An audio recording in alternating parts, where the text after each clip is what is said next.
Hey, what's up, everybody? We got Marcos. You got Marcos right here. And down below, we got Paik4Life. What's going on, everyone? Oh, I just froze, didn't I? Yeah, sorry, bro. So I just took it real quick. What's happening? Yeah. So, Let me make this. Paik, you guys can hear me now? Yeah, we're good. God damn. So we were really glad to have you on tonight, and you were talking about you like some sort of manga. We're just talking about before we started. You were in the middle of talking about that. You don't really read the comics.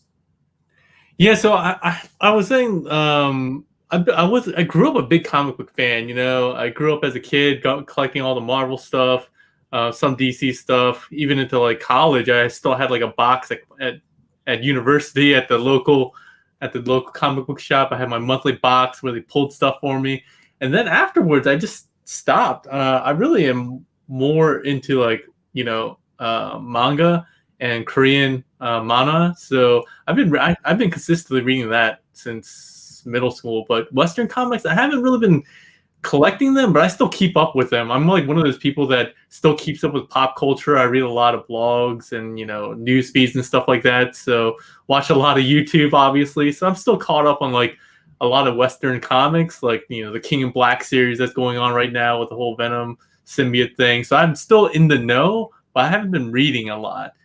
So the last Western comic book I think I was telling you guys was really the whole More Than Meets the Eye series, and I really got into that just because of MMC and their toys and just loving their toys. And I was like, oh, I got to see what this is about. So, Okay. but I read all those, caught up on all that, and then I caught up right when they were switching over to the Lost Light. And for some reason, I don't know why, I just didn't pick up Lost Light. I don't know why. I have no reason. Well, go ahead, Marcos. Hi. Let me excuse me, you guys. I'm so sorry. Yeah, no problem. I wanted to wait till a few more people jumped in, but you're well known in the community. I mean, you're in my top 5 easily. So I'm so sorry, Paik. Just saying hi. Hey, what's up? Yeah. Invite them on. Get them on the stream. Bye, you guys. Yeah, that's what we do. It's just hanging out and occasionally, and we talk topics. But I mean, you need no introductions. The work you do. The thing that really drew me to you was how approachable you were. You don't have a problem. You never had a problem communicating with me. And to like some of us, it's like some of them don't even respond. And that's what we're trying to do over here that I jumped in on as a community. No, I appreciate that. I mean, I'm with you there. Like, I started out just a few years ago, kind of the same thing. Was watching a bunch of different reviewers, talked to some of them really great, very approachable. Some were just, obviously super busy, had a large following, so not so much. But I think for me, I'm approachable because I still don't think of myself as like a reviewer, or definitely don't put myself in the category of all these other guys. And yeah, definitely don't want to get to the point where I'm not able to be approachable by anyone. TM, that's how TM and I became friends. He invited me to his live stream. And so, I figured this is probably going to be the same thing, right? We're going to have one night and then it's just going to keep going. We're just going to have a larger and larger crew. So looking forward to it. I'm going to get this out of the way right now. I've been nervous tonight. There ain't no fucking lie about that. I am nervous. I forgot to bring up comments, chat. Man, so I just got to get out of the way, man. But dude, you are definitely in my top 5, with P.A.K, you. And I love the fact that when you do live streams, you don't give a damn. Dude, you will chop and change that thing from front to cover to back again. You'll go both ways. And a lot of people won't get on there and do that live for fear of breaking something, or, and there's a lot of people that just don't do back and forth. Now, if I'm not mistaken, I could be wrong, I think you were chopping and changing them and transforming them both ways before JTI existed. Probably. I've been doing it ever since I started, so like maybe 6 or 7 years ago.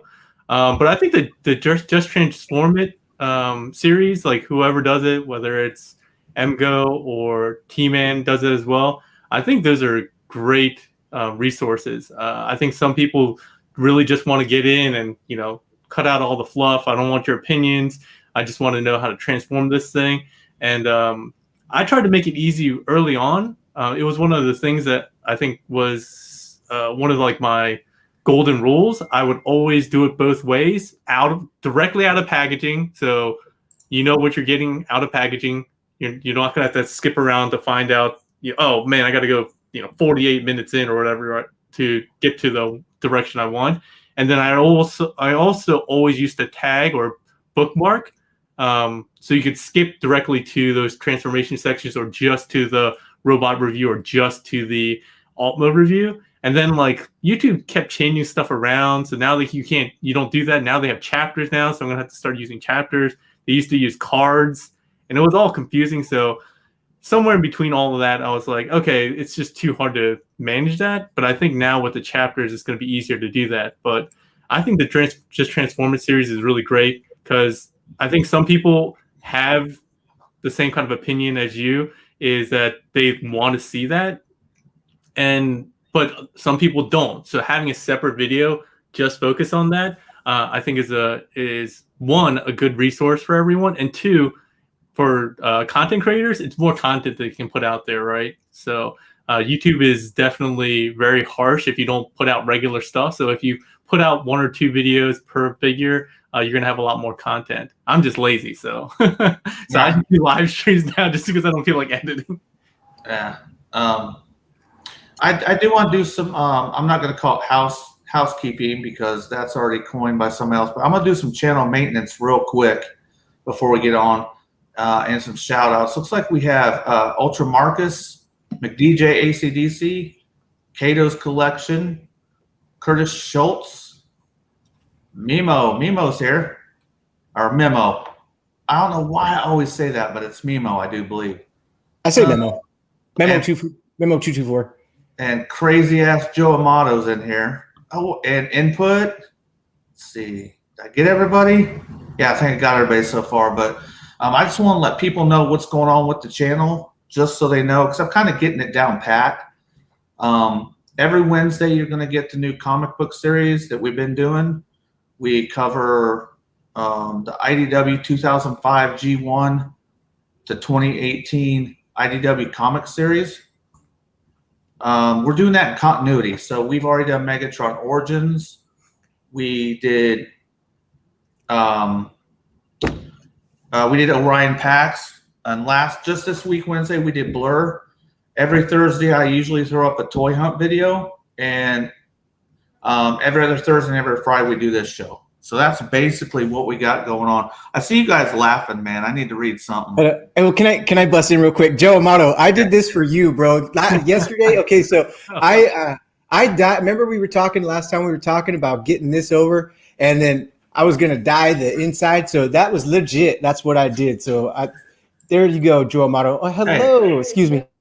Joe Amato, don't make me put you in timeout, kid. Come on, man. Don't be busting on my guy like that. It's all good, man. Thank you. But yeah, thanks for pointing that out there, Joe Amato. I appreciate that. And can I give a shout out to Mr. Mimo 224? Yeah, I'm just listening, bro. But Paik, can I ask Paik a question? Okay, getting back into, you said you like manga now. Can I? Are there any kids in your room or anything like that? No. Okay, so can I say that manga, would I put that in the same grouping as Prison School? I know you've had to have seen Prison School. Prison School? Okay, so Prison School is a great one, and so that it gets dirty, right? And so it's all yeah. The one with a lot of the Yeah, boobs. Yeah. Skirts. Yeah. Right. Yeah, okay, so I haven't watched that series or read it. That's definitely not my style, typically. but I definitely know of it. So like I said, I know the pop culture. I know like all the memes that are online and stuff like that. I've Okay, definitely seen some okay. clips. So that's what I think that manga is that kind of risque comics and anime and stuff like that. But I guess I'm wrong. I guess I've always been wrong. What Yeah, would manga be? manga is just generally Japanese comics. Mhm. If you know Dragon Ball, that's a manga. That was originally a comic before it became an anime cartoon series. Naruto. I mean, they're all classified in different ways, either based on kind of like the group that it is targeted to, like shonen, like which is made popular by like Shonen Jump, the weekly series. That's where Dragon Ball, Naruto, Bleach, and all them come up. They're generally targeted towards like kind of younger boys, even though it can be larger. But that's kind of the target demographic. And then there's Shoyu, which is more targeted towards younger females and stuff like that. Then there's like the actual like pornographic stuff, which is like the hentai stuff. I mean, prison school is, I think, just more of an adult oriented. It's not like hardcore like porn style like hentai is. Okay. But yeah, there's all different classifications, but in general, it's just Japanese comics. That's what I thought manga was all the risque shit. I didn't know it was a array of everything. So do you appreciate One Punch Man? Did you? Oh yeah, I love Yeah. One Punch Man. One Punch Man is the shit. Do That's you like have a few series. So I'm like a comics or manga snob in the sense that I'm always like the guy who's like, oh, the book is so much better than the movie. I'm like, oh, the manga is so much better than the anime. But there are a handful of anime that are like just really, really well done, and because of the way it's animated or the action or the voice acting, I can see why some people enjoy it better. And One Punch Man is definitely one of those series where you get a deeper and different appreciation for it, because when you see it in motion and the animation, it elevates it to a different level than what is on the page, what you can see from a page. So I love One Punch Man, definitely. Yeah. And One Punch Man kind of goes into that adult humor type stuff, and they put some pretty good stuff in there. Like when he fights. Okay, so I'm thinking way back in the beginning when he fights the crab, and he's got that kid's got the big balls on his chin, and shit. I love One Punch Man. Drew on the nipples on the crab guy. It's so cool. Yeah, some of the because the artist is, I think, Yusuke Murata. He became famous for the series Eye Shield 21. It's a football series. And he's a really great artist, but I think he's more known for his art and not for his storytelling. So that's why the One Punch Man is actually a collaboration between a writer and a different artist. So a lot of times in manga, it's usually one artist and the writer are the same. But now it's also become fairly popular where there's got different collaborations where one person is focused on the writing and the story and the other is just focused on the art. So One Punch Man actually started off as kind of a web comic, and it's like, I don't know if you've seen it, but it's like really, really janky, like kids animated like style. And that's why, like, some scenes of One Punch Man, it goes from being really cool, kind of a dynamic animated to just like he's just like this, and he has like a very plain face, and there's like very basic. That's drawing from the original writer who also animated it. So that's still going on, I believe, if I'm not mistaken.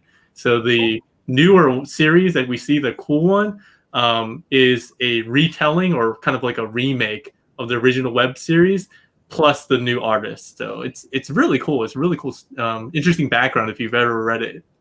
Do you like One Punch Man enough that you have a statue of him? Because they've got some pretty good ones on BBTS. No. Oh shit. No, I've said this many times. I try to like focus my collection, and if I bought something from every like manga series that I loved, it would be outrageous. So if it's not Dragon Ball, I mostly don't collect figures other than Transformers, I would say. Oh, but I do have some One Piece stuff too. I'm a big One Piece fan as well. So yeah. I see Sunstorm way down below over your left shoulder there. Yeah, down there. Yeah, that's great. And you got the Matrix right in that gray cabinet above you. Yeah, right over there. I put a because it's got a blue diamond or a blue ruby in front of it, you know, and when you open it up, it's got, you know, light effect. But so that I didn't have to use the little battery and it would run out, I put a puck light in there and it's constantly lit, and I just dropped that down and it looks pretty cool like that, constantly lit. Oh yes, I got one of those kind of puck lights because T-Man he put me onto them, and I haven't figured out what I'm going to use them for. But that's a good idea. Yeah, I should do that. Make it pop a bit because you have to like keep it open, and that battery drains super fast. Exactly. And how do you like that Studio Cell Unicron? Oh, I love it. I did. I love the Studio Cell. I'm getting the HasLab one probably Sunday, it says. So I'll do a comparison, but I really love that figure. I think they did a really good job. I think in terms of like obviously transformation and cleanliness, it looks like it will probably outdo HasLab. So I'd really love for them to do like an oversized KO of that one. That would actually. Oh my gosh! You mean the Studio Cell that you lost in a bet to me? Me? I was like, are you talking to Marcus? Are you talking to Marcus? Are you talking to me? I'm talking to him right there. Hey, don't listen to this guy, Paik. Don't listen to him. You lost. No. If you saw my face that night, I was like, I thought I lost my Jing Zhang Wing Dragon. I was like, no. Hey, but I did on everybody in chat who was there. There's a couple people that were there. Everybody in chat, I told Paik, if you want him, fly over to California and I'll give him. I didn't say anything about shipping them. You can have them. You just got to come get them. I've been thinking, dude, I've been like, I'm going to hit him up. He's going to be like, fuck, man. I know. But go ahead. Yeah. Do you guys think that being upsize would translate well? Because a lot of people think when you take something, they're like, man, they should upsize that. A lot of times it doesn't translate well, the materials, because something was designed for a certain scale. And a lot of times it just doesn't transfer over well. Now, Wei Zhang, they would upscale. They had a really good process for what they did, because their stuff when they upscale was usually really good. But I don't know if that would. It'd be nice if it did. Mm-hmm. I think Wei Zhang would be the one to do it well. And but like, what if Toy World got a hold of it and kept the plastics thick instead of just saying, well, we're going to blow it up and here comes thin ass plastic. So they blew it up and did it the right way. Yeah, because the plastic on Studio Cell is great, and we've talked about the plastic on him before. I love the plastic on him. It's that softy, strong shit, bendable but not yet fucking bendable, or however you'd say that, you know. Yeah. What do you think of it, Paik? Oh, I like I said, I loved it. I was hesitant early on, but because they took the design, I guess, from Zeta after all that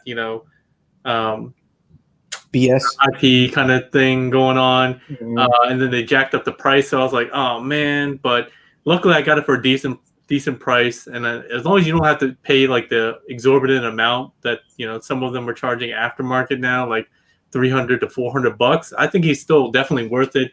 He looks great in both modes, and he's really clean. So, and he has a lot of fun, features and stuff like that. So, I definitely would recommend him if you can get him for less than $300. I still think he's probably worth it. Yeah. He's on sale at Chosen Prime right now for $400, $399. Oh, see, I don't know about that. That's pushing it a little bit, I think. Mm-hmm. Yeah, it depends on like what scale, what cloud, what you actually want to see in your house or whatever. But yeah, absolutely. Also, wanted to get Danny Dolphin is in here, Larkin's Lair, John Ottawa Lad. Hey, what's up, guys? Thanks for copping in. Pop the Trunk Toys. I don't know if you're familiar with most of these people, Paik, but man, what's going on? That's the only reason I jumped in. I've been on YouTube forever, and there's a lot of good dudes and people in here. Cato, Input. And you were responsible for at least making me create an account, but Marcos is the one that really pushed me to do a channel. So like this, Paik. Get doing it. See, I But mean, I think that's great though. Like for me, it's stuff like this. I enjoy doing stuff like this, but I need to be. I'm not self motivated as much anymore. So like, I still do the live streams with TM a lot. That's because like he puts in all the legwork and he's like, "Hey, we're doing another stream," or when Figure Action's like, "Hey, come on." And when you say "come on," I'm like, "Yeah, sure." I'm like all in. But when it's like, "Oh, I'm left to my own devices," I'm like, whatever. I'll do it next time. that Memo 224 says, "Isn't Weijing history at this point?" This is one of the topics I wanted to discuss. All the companies that seem to be getting axed, and my opinion, why this is happening. If you've noticed, the stylized stuff is rolling on, but the super tune aesthetic, that's the stuff that's getting whacked. Now, Weijing wasn't doing that. They were just directly upscaling the stuff. I was surprised they're gone. I mean, I haven't heard anything from them when everybody's like, yeah, they're gone. I'm like, whatever, we've heard that before. But it seems like they might actually be freaking killed. So Well, I don't know. I actually heard through other, like somebody mentioned fucking that they got like raided, right? Was that the one that got raided? Yeah. Yeah, and they were like, then it was shut down. So, and then they're supposed to come back as something else, right? Something like that. Just so you know, there's a lot of us that Paik has made us spend money. So I feel you, Larkin. So, Paik, who I know. Okay, so if can I jump into the Mastermind Creations bit? Are you in 100? Like, where is Mastermind Creations for one? I guess. Oh, I mean, they're Chinese based. They're China based, like most of Okay. these third party companies. Yeah.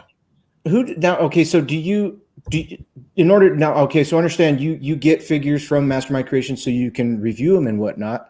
Do you speak Chinese? Oh no, like they speak English. Like they're Okay. yeah, they speak English, luckily, or at least good enough English. Wow, good. And they also have like their team that is also pretty diverse. So they have some English speaking team members on there as well. Even community members, right? So, what's his name? Shoot, there was a good guy that was on TFW, and why am I forgetting his name? That basically was just saying, "Hey, you guys are doing a crappy job with these colors on some of these. They're not accurate to the comic." And then they're like, "Oh, sure. Well, why don't you come help us out?" So now he's kind of like working with them, consulting with colors. And why am I forgetting his name? That was kind of rude of him, right? No, but see, I've said it many times. They're the ones that are like most open to like kind of that critical feedback. They're the ones that are always at TFCon. They're every year they have reps. They're always showing prototypes and everything like that. So they're the ones that they're the third party company that I think is the most engaged, and they're the most willing to get like feedback, right? So for me, I just happened to get in with them because I know Toy Dojo, and I got in with Toy Dojo just because they like my reviews. So it's kind of just like, and it's not like I try to network my way in. It's just we happen to be friends with the same people. We were hanging out at TFCon, and they were like, "Hey, you want to start doing our video manuals for us?" I'm like, "Yeah, sure." Wow. I do want to say Eddie at Toy Dojo is amazing. That guy has the best customer service. Love that place. I look there first. I don't always get there, but I'm always looking there first. It always seems like I'm last though. Like every time I go in there, it says out of stock. I'm like, dang it, I just missed it. But that guy is great, dude. That's like 6 hours for me, and I'm like, one day I've got to drive down there. Where are you based in, Paik? Oklahoma. Okay, yeah, just straight down for you, man. Yeah, it's 6 hours to Austin. Yeah, I've made the trip to Austin once to the Toy Dojo Mecca, and Eddie housed me and my family there. So it was a good time just checking out the new place because he had just bought the new store location when I think like a year or not even a year when I went down there to see it. So yeah, Eddie's a great guy. I was buying from him way before I was doing reviews for him. Have you heard of Input's Reviews and Stop Motion channel? Paik? No, I haven't, so I definitely need to check it out. Okay, not to put you on the spot, but he's the guy. I talk to him frequently, and we're talking the other day, and he's like, "Yeah, I'm getting ready to go to Toy Dojo next week." I'm like, "Ugh." Yeah, he frequents down there, so he's lucky. You can walk into Toy Dojo. It's a store. I know. I've bought from him about 3 or 4, maybe about 5 times. Sorry, I was just opening up Input's channel that on a plate his line.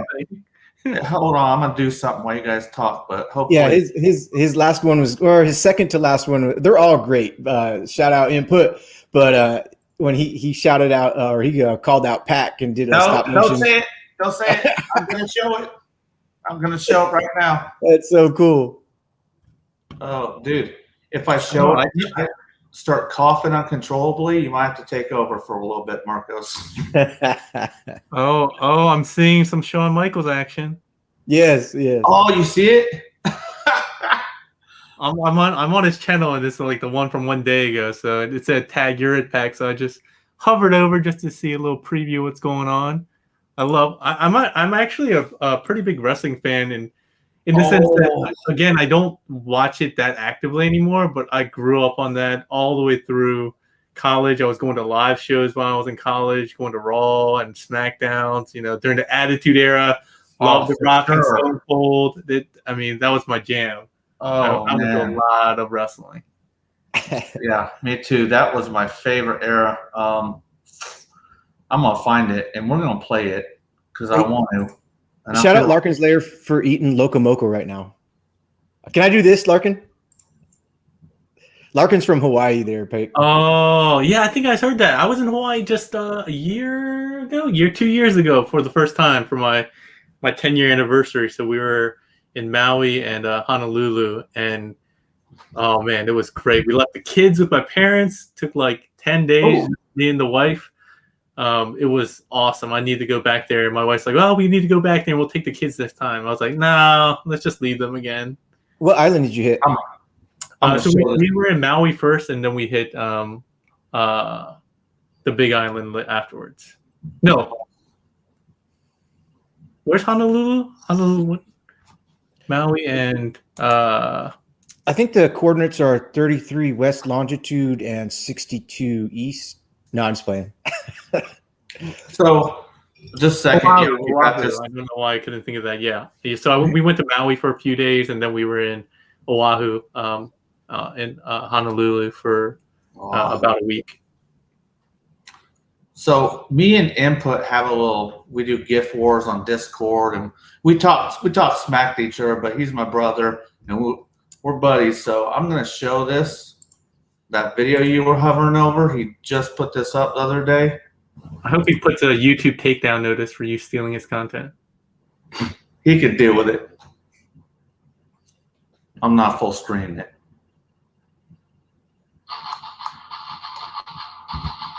Are you sure your internet can handle this?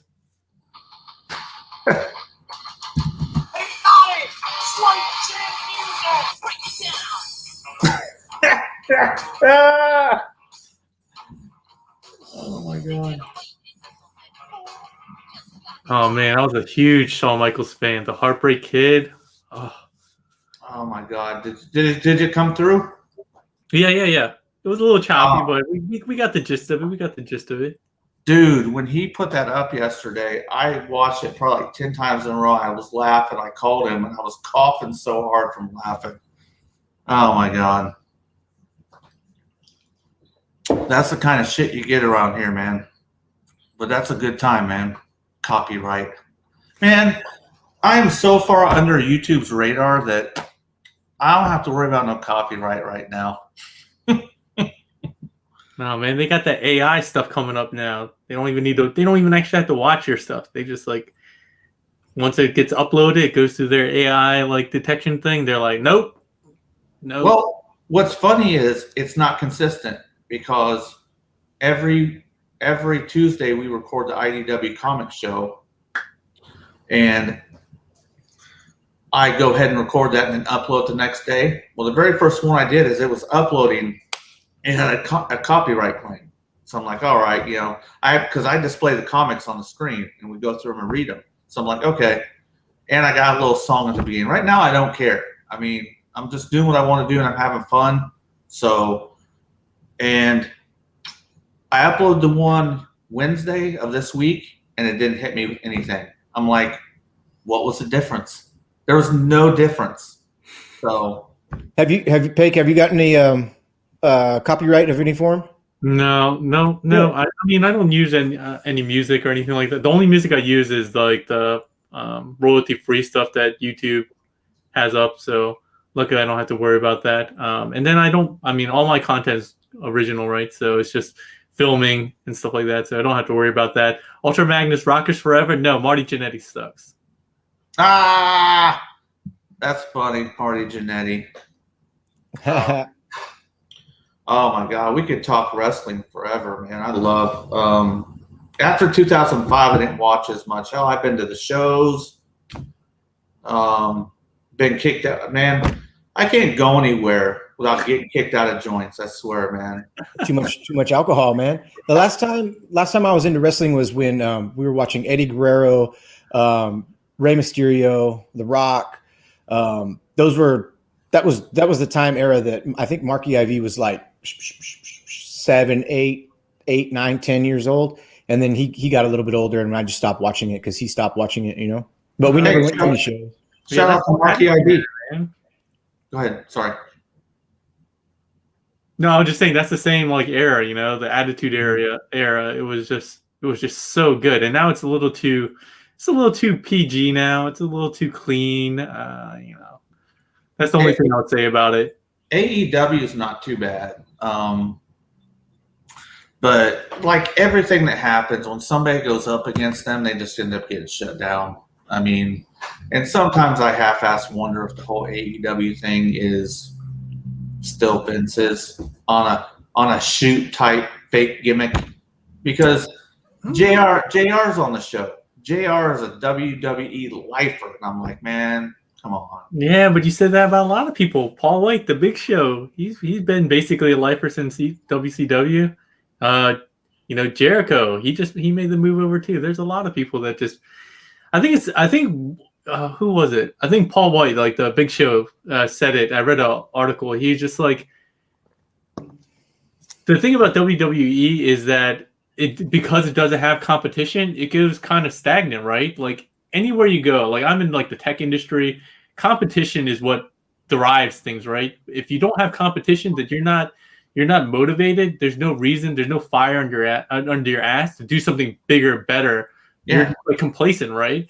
And so I definitely believe in competition being good for everyone, right? As long as it's a fair kind of competition. So I'm really all for AEW, and I think also what the Big Show said was the thing with WWE is they just have all this talent, and they're all really good talent. But the problem is when you have so many good talent, you can't display them all. Like that's like when you have all masterpiece collection, there's still going to be only a couple that you can really showcase really, really well, right? Like my freaking masterpiece collection is just basically now just stacks and stacks and just rows. When I used to have only a couple masterpieces, I had like 2 shelves, 2 DTOS together, and I would have scenes. I remember I had the MP10 scene where he was jumping over and shooting thrust from the movie, and the trailer in the background, and like the guys from that scene. I could do that, but now when I have 50, 60 masterpiece people, I don't have that luxury. It's the same thing. When you have a stable of 100 wrestlers, you can't highlight them all. It's just not possible. So that's why I think people are interested in moving to AEW, whether that's to start their young career or to kind of finish out strong the end of their career. So that's I remember exactly. I don't remember exactly what happened, but I remember exactly when Big Show came out, his first debut. And I was like, look at this big motherfucker. He's huge. He's like 7 feet tall, man. And I was like, wow, he's going to do pretty good. And he did pretty good. That was I remember that. And man, there's that's about the era that I was watching it too. Now, forgive me for not knowing, but do they make a Big Show fucking WCW character? Like the figure in the figure line at Toys R Us or Walmart. I've never seen a Big Show. They Yeah. Input might know. Yeah, they definitely had They Big Show. definitely have one. They don't have one for like figure arts that I know of. They haven't done him yet. They probably won't do him now because he's not in WWE anymore. But yeah, he's definitely had figures over the years. No, nothing beats the McMahon Austin feud. Done. That when like you get to go to work and you beat the shit out of your boss. Come on, man. That's just great. That's everybody's dream, right? Oh man. Excuse me, gentlemen. I'm going to use the restroom. There've been a lot of good feuds though. I mean, the HBK and Bret Hart, that's a legendary one. Obviously, Yeah. that one was so good because it had like real life heat, right? Like Yeah, the whole Montreal screw job. Yeah, it wasn't just kayfabe. They really just didn't like each other, right? So, but I mean, if you're talking about like other ones like the Omega, Omega series with what's it? I always forget his name. Who is that? Omega? Yeah, Kenny Omega and the Kenny Omega. Why am I forgetting his name? Somebody in the comics help me out. Is it newer? It's newer, right? Yeah. Well, no. I mean, it's a few years old, but when there was New Japan, it's like the 7-star matches that they have. With the the Rainmaker. Oh yeah, I'm not sure which one that was. I just forget this is Okada something. Kazuchika Okada. Yeah. So yeah, they're New Japan. They had like a series of 3 matches that were just over like a course of like 2 or 3 years, and they were just ridiculous matches. Like that's what actually got me back into wrestling is when I saw Kenny Omega and his crew on some of the fighting game tournaments. So yeah. They would come out with like the New Day, and they had some stuff at like Evolution, which is the biggest fighting game competition in the world, tournament. And then I'd be like, who is this Kenny Omega guy? And people were like, oh, he's a wrestler. He's like one of the best wrestlers. Like I was like, I've never heard of this guy. He was never like so. And then I looked into him, and yeah, his matches are just ridiculous. So gotta look at the Okada Kenny Omega series. It's revered. I like Orange Cassidy, man. I think he's pretty good too. I haven't seen like who was talking about Orange Cassidy? Was it Parts Former or Extra Zero, or who was it? So one of the figure action guys was talking about Orange Cassidy, and I hadn't seen him because I don't have cable, so I don't even have TV. Like I have like basic cable if I wanted, I guess. But so yeah, I never watched AEW live. I've only seen matches on YouTube from like their pay-per-views and stuff like that. But I heard Orange Cassidy's really good. Yeah, dude. Some of my best matches were Cactus Jack with his hardcore matches. Good night. That one where he's looking at the camera and he's got that tack sticking to his lip. Yeah. Hey, did we shout out Big Stan yet?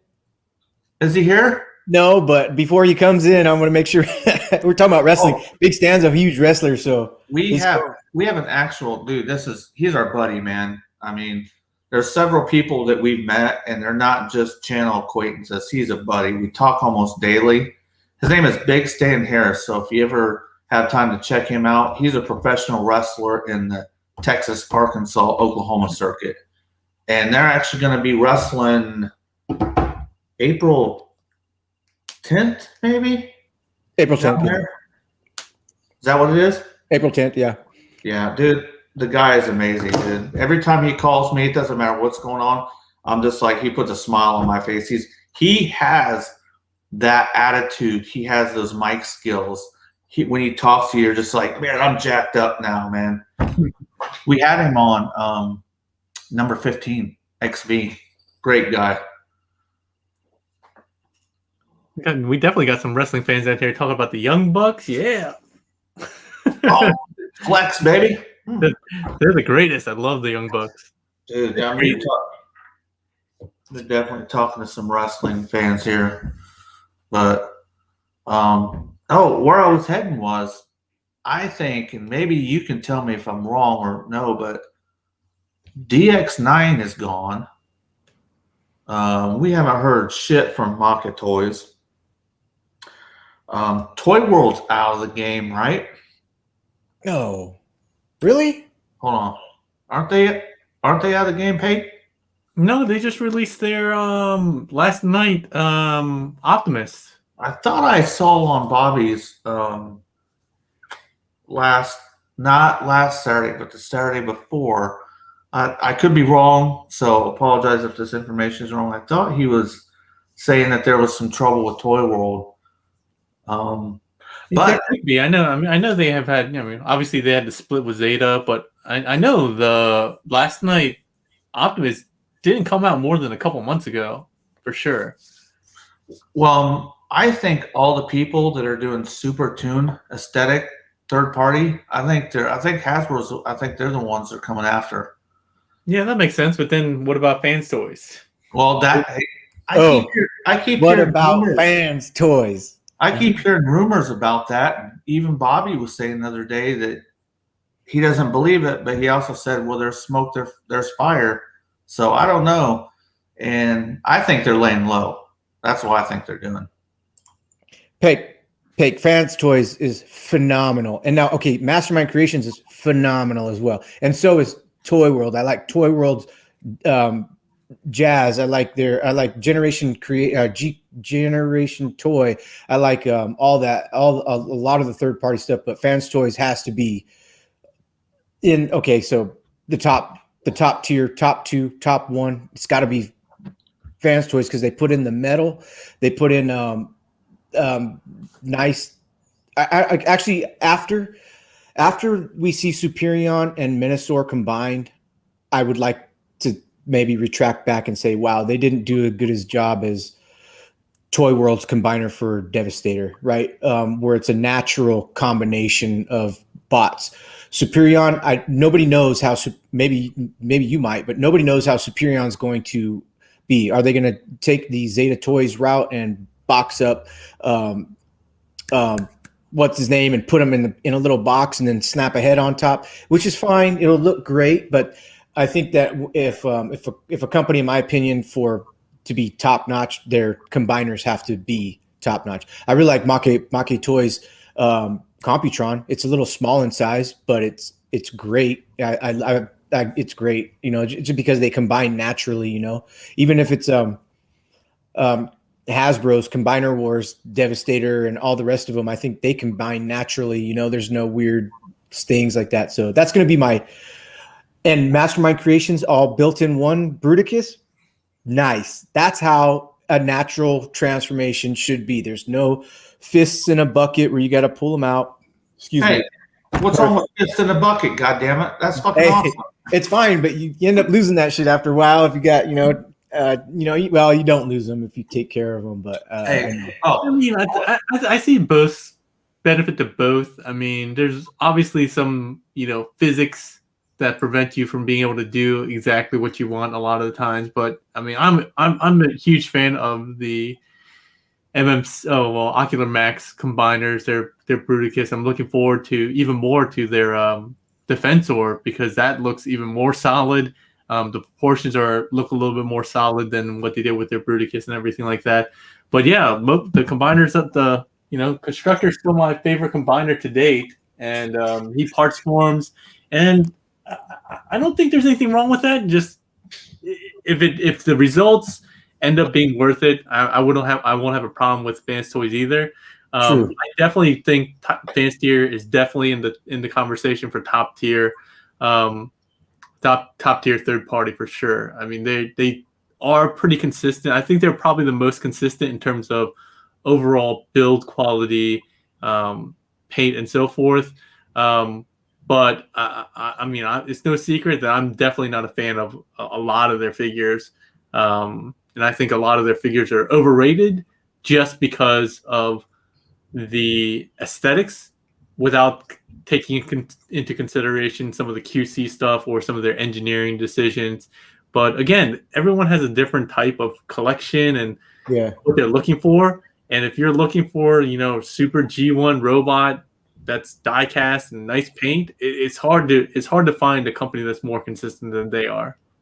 Do you think it's a myth about Fort Max?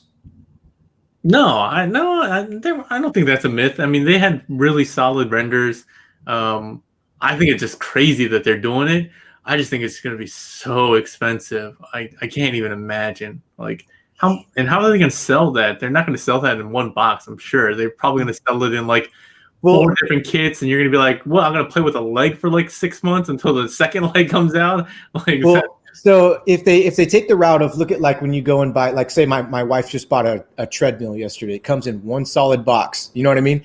And just lay that fucker down in some styrofoam and ship that fucker. You know what I mean? And shout out Gushing Galvatron. Gushing Galvatron bought 3 of those Fort Maxes. He's got 3 on pre-order.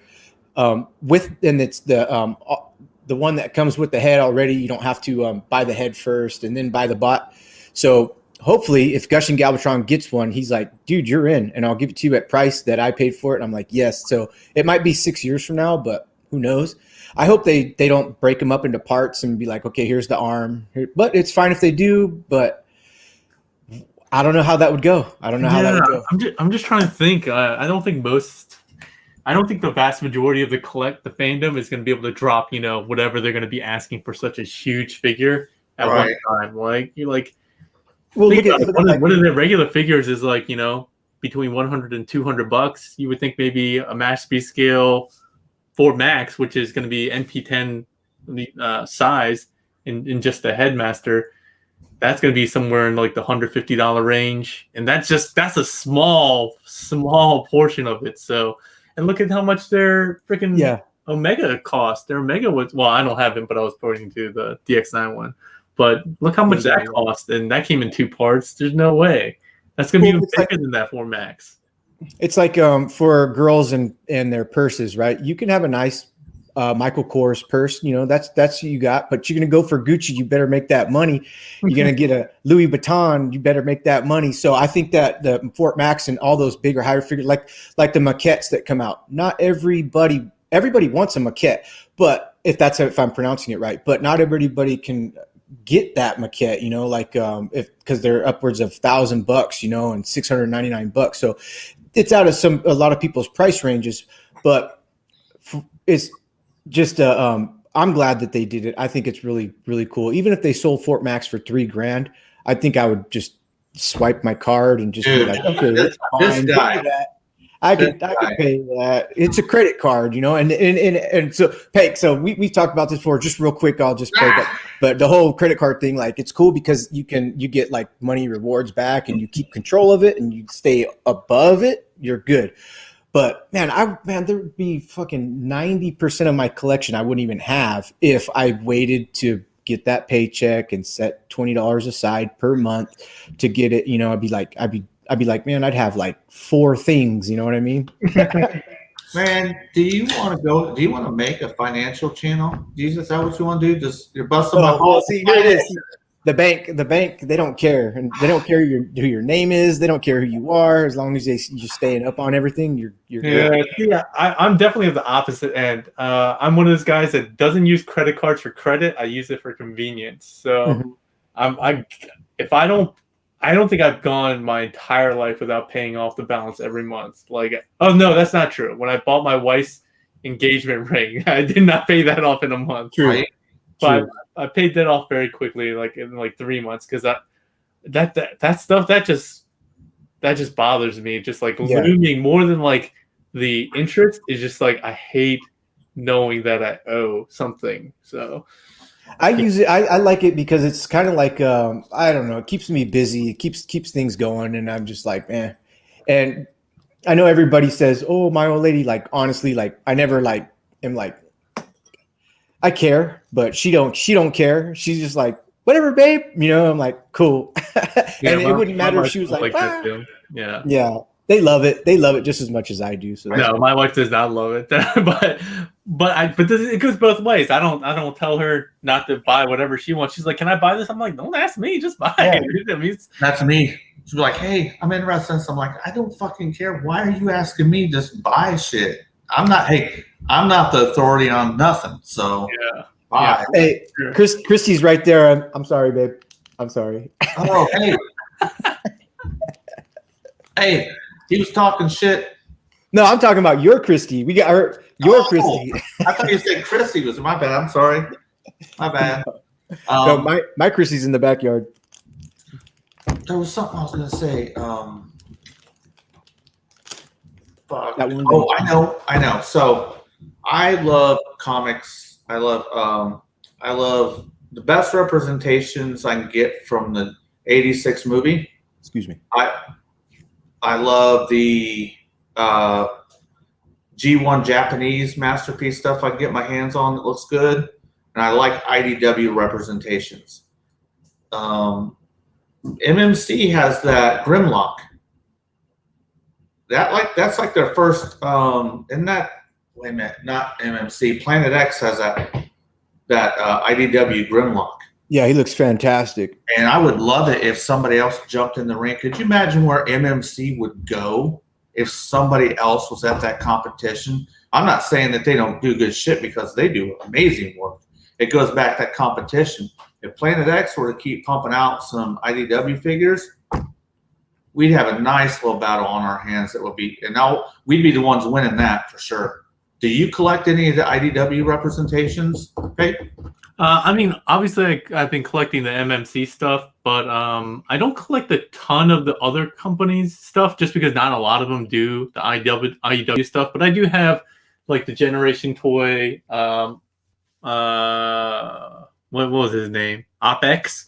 And then I probably have some other ones. My IDW shelf is out there, so I can't really tell. Oh, I have like the Perfect Effect, Fort Max, stuff like that. So it really just depends on what design and character it is. I don't have any particular reason only to buy MMC stuff, especially when their stuff is maybe some of their characters or that representation isn't very good. Like for example, their Cyclonus sucks, right? IDW. So I would love to have another company do a IDW more than meets the eye Cyclonus for sure. Do you have, and I understand that some things you can't. I've been on some of your live streams, and every now and then you show a prototype. Do you have anything you can show, whether it's an old one from older or? Tell him no, Paik. Tell him no. Hey, don't make me mute your mic, Marco. No teasers. So I don't have any. Well, so that's. I'm not gonna lie. There are a couple things that I have that I'm not allowed to show. Right. One is actually pretty cool, and it's a character that IDW more than me seeing eye fans would love to have, but they told me that not to show this one because they didn't think this, because it was a remold for another character, but the character's so popular that they're like, it wouldn't do it justice if we did this as a remold, so we want to do it as a unique mold or a new mold. So I have that, and I can never show it. Maybe if you guys look at like I did a collection live stream at the end of last year, 2020. I'm sure it was on the shelf, but it was in the back, purposely in the back in the corner. It's not well lit there. Maybe if you sleuth it, you might be able to see it. But I've asked, because I've had this prototype for like maybe 4 or 5 years now, and I've asked them. I was like, because I just did a prototype live stream at the end of last year too, where I brought out a bunch of different prototypes, mostly from MMC, Ocular Max, but some others, and I asked them. I asked them, hey, can I actually bring that one out? It's a character that, I mean, you said you're not doing it anymore, and it's been years. Can I show that as a unreleased one? And they're like, no. So they're still like, no, you can't show it. I actually have respect for that, because the way you were describing it, they don't want to release it because the particular character deserves more than a remold. Is that what you're saying? Yeah, yeah. I gotta respect that. Don't bring something out half-assed just to bring it out. So that's awesome. That is cool. I'm just gonna throw a guess out there, just a guess, and you don't have to say yes or no, of course. But I'm thinking I got the Cliff Jumper vibe. And input says, is this the Diatus? Hey, Paik4Life. Paik4Life is one of the guys that does our Transformers comic show. everywhere. Input? No, it's not something that they've shown. So like they've shown the Grimlock before, which is currently on pause. They've shown the Atlas, which should still be coming out. It's a design that a character that they haven't shown yet in any shape or form. That's cool. That's cool. There was one. What was the last one that you showed? Because I saw this may have been a live stream like 2 months ago. Memo was probably the last one I showed, which was their Chrome Dome. I boxed up all the prototypes and put them in storage. It was a big boy. It was a big boy. I remember it. Oh, Star Convoy? I think yes. Yeah. That was it. Yeah. Yeah. Someone just said he can't wait for Star Convoy. Larkin's Lair said he can't wait for Mastermind Creation Star Convoy. Yeah, that one, it was kind of surprising because they actually messaged me and was like, hey, what do you think would be like a price that we can put on this thing where it's like a no-brainer, I'm going to pre-order this? And because that figure is big, right? It's as big as their freaking Overlord. And their Overlord, I think, was like $180 or $200. And I was like, oh, yeah, I mean, it's an Optimus, you could probably price it at $200 or, $150 and people would buy it. And I think they came out and put the pre-order price at like $130 or something crazy low like that. Is that still up? Yeah, it should be because it's still pre-order. Hold on. I forget what they call it. Star.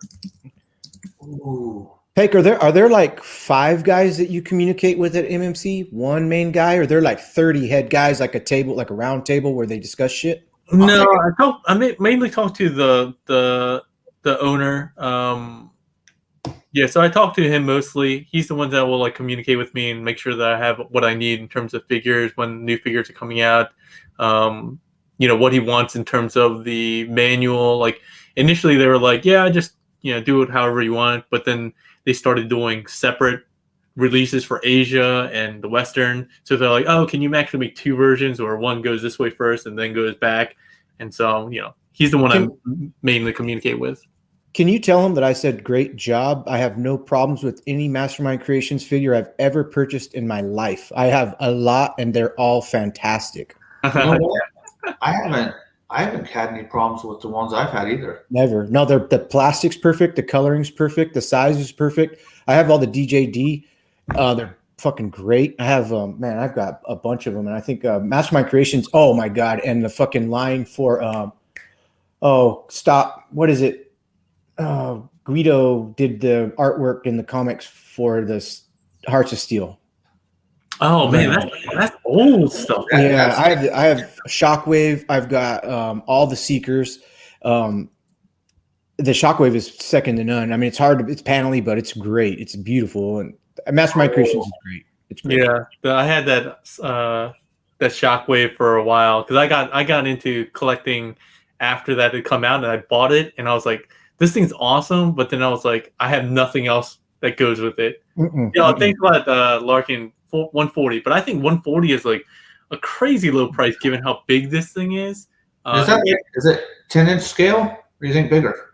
No, I mean it's got to be a foot because it's as big as I don't again I have it in storage, but it's as big as their Overlord. And maybe the product description says how big it is. No, of course not. But let me see real quick. It's got to be 12 inches at least. Oh my gosh! If that price is amazing. Yeah. Damn. Now I'm gonna go look at. I haven't looked at it yet. Is it stylized, or is it just straight up G1? No. It's their Galaxy Convoy or whatever, Star Convoy. Not Galaxy Convoy. They're Star Convoy. So it's from Star Convoy is from Victory, I do believe. Yeah, is it from Victory or Master Fry? I don't know. I never watched aside from Headmasters, I didn't watch the Japanese trilogy. Star Convoy, I'm almost positive is from Victory because it's not from Zone. Zone went real nuts. Like Zone was like, pew. I sent you the link to the Toy Dojo page so you can check it out. But you can see they have it next to this guy. Their Optus Pexus, and he looks not twice as tall, but he's like at least he towers over him. His head only goes to mid waist to his hips of this guy. So he's freaking huge. Check out input saying, I think the answers to what you guys are looking for. Battle Stars. Ah, man, I was wrong again, man. Input's too smart, man. What is Battle Stars? I don't even know Battle Stars. I don't either, man. So it must Oh, not he's have manga only. Oh, with Super Megatron. Says Larkin's Lair. yeah. See, these guys know the lore. I don't know the lore. They do, yeah. Briag's a lore haver. The Briag's so smart, and he's witty too. Witty as hell. Yeah. First time meeting a couple of these, like some of these folks in the chat, I definitely know them. You know, Larkin, Memo. We got Kato's. I definitely recognize Inu Tabby. I recognize these, but then there's some folks that I've never seen before in any of mine, like John Ottawa, Briag. So it's good to see some new blood. Yeah. It's cool when you got a set of people, but it's also cool when all the people spread throughout. Like you can have a little click here or a click there. Like everybody, if you're not checking this guy's channel out, do it. This is Mr. MMC, the King of Livestream, Paik4Life. He knows his shit. Check his stuff out. His content's great. Yeah, whenever I put it out every blue moon. hey, a man of your stature doesn't need to pop all the time, man. So, I do want to give it a good shout. I am so impressed with TM Reviews channel, dude. His channel is getting better and better and better. That guy is quickly becoming one of my favorite. I know you guys hang, but I definitely think his stuff is getting real good. And he's doing the Saturday night live streams where he's talking to a lot of the chat. And I've even seen him show people's collections. So man, he's getting right in there to the community with the best of them. Yeah, for sure. He's been putting in a lot of work, and I'm like, between him and T-Man, I'm like in there. We're in the group chat, and I'm just like, man, you guys put in tons of work. I have to get T-Man 978's correct too. He's like you. I can email him and he will email me back, dude. I'm like, these guys talk to me. I'm nobody. But so he's great, man. He always responds to the comments, to the emails. I know he's big time now too. He's over 20K subscribers too. Big time. I don't know how he does it, man. So I mean, there's a lot of respect right there. Yeah, T-Man can pose a beer can in a hanger, and it would look fucking phenomenal. I know, dude is a posing monster. That guy. He's an awesome pose guy. Yeah, his thumbnails are great, and I mean, he always keeps it real too. So I appreciate that. I like his intros, like hit that shit, hit that shit. How'd that go? Stop. Yeah, like that. Hey, I'll be right back. Hey, Curtis Schultz. Yes, I saw your comment earlier, Curtis Schultz, and you were asking if anybody was watching or knew of G.I. Joe Berg. G.I. Joe Berg is the guy that tipped me over to purchase my USS flag. And check out Justice Curry. Justice Curry, also Curtis Schultz, very, very cool dude. And he's with Corbra Lang. He does Corbra Lang does stop motion, and he sends some stuff for Justice Curry and all that kind of stuff. Great channels to watch, absolutely. But what's up, Pops? What's up, Briag? And so, Paik, how many what's your subscriber? I always call them friends. Like it's always like guessing. Off the top of my head, I'm gonna see if I'm right. Okay. I don't even know. I'm really bad about keeping track of my metrics. Like I think it's 7K. I could be wrong. I remember that was like the biggest last milestone. I'm at like 7.5. 7.5. Oh, cool. So how's YouTube treating you with you don't have to give numbers or nothing or anything like that, but with monetization, are you comfortable with that? Or like happy with, are they giving you ad revenue and stuff like that? Is it hard to obtain the money? Yeah, I honestly, it's inconsequential to me. It's so little because again, I haven't been putting out a lot of content, and I'm not at all secretive about my stuff. I even did a dedicated video talking about how much I earned. I saw that. I've seen that. I showed everyone like exactly how much I got, and laid it out for them, because some people are like, "Oh, you're doing this just for the money." I'm like, "Bro, Right. you guys have no idea how little I get." And I did the math, and I said it was something like $3 per hour of content or something like that I put out. That's not even including the prep time and the the prep time, the editing time. Just in terms of pure content that year, it came out to like $3 or something like that per hour. So I'm like, if you guys really think that we're making the big bucks, you're crazy. I mean, even the biggest like toy reviewers in general aren't at that level. Like YouTube, you got to be in like the hundreds of thousands, if not millions of subscribers before you can like make that actual living. What I said, and you and Gushin didn't believe me, so. Oh no, I absolutely believe you, bro, and that's why we got to start a try-on haul and Patreon page. We'll do speedos, we'll do banana hammocks, we'll do all that kind of stuff, and that's when your numbers go up. I mean, T-Man is the one out of the the trio that I chat with the most. Me, T-Man, and TM. I mean, he's been doing the longest out of all of us. He actually does the metrics, and he's always like, guys, you got to put out content every day, otherwise your numbers are just gonna. And I'm like, I like, for me, again, it's not a thing for me. I'm not doing it for the money. It's such a drop in the bucket, like that. It's literally inconsequential. I don't even know when they deposit it, and it's so little money. It's like $100, like every other month or every 3 months. That's like, I would never even notice it if they didn't send me an email saying that I got it that month or something like that. So. Yeah, that's the whole thing too. I found out a long time ago, holy shit, you ain't doing it for the money, bro. Now you're doing it just for fun. There's no way that you're going to put all the time and effort and editing software and trying to be that guy, to get that. Literally like MGO316. To me, MGO316, he's got up 200,000 subscribers, if not way more than that. Last time I even thought to look was like years ago. But P.A.K was saying he makes bank. Who probably makes? Oh no, Gushing was saying. Excuse me, Gushing. Sorry, bro.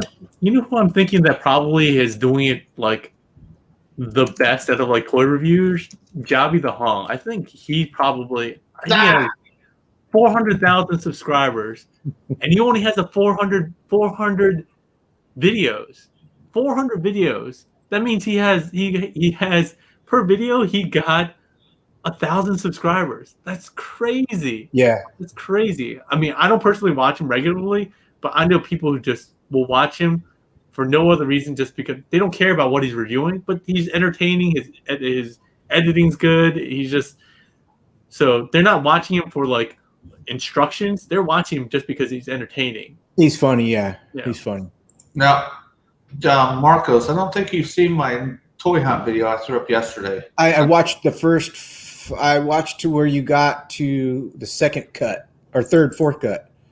Dude, did you notice that I changed it up? Like each one, you can probably see how my editing skills. Yeah, you put haha. Somebody said haha, and so you mimic their haha, and then you put I did. I noticed. You know why I do that? I don't think some people do this. Like I'll make the video, and I'll have to put it all together, and it takes a while.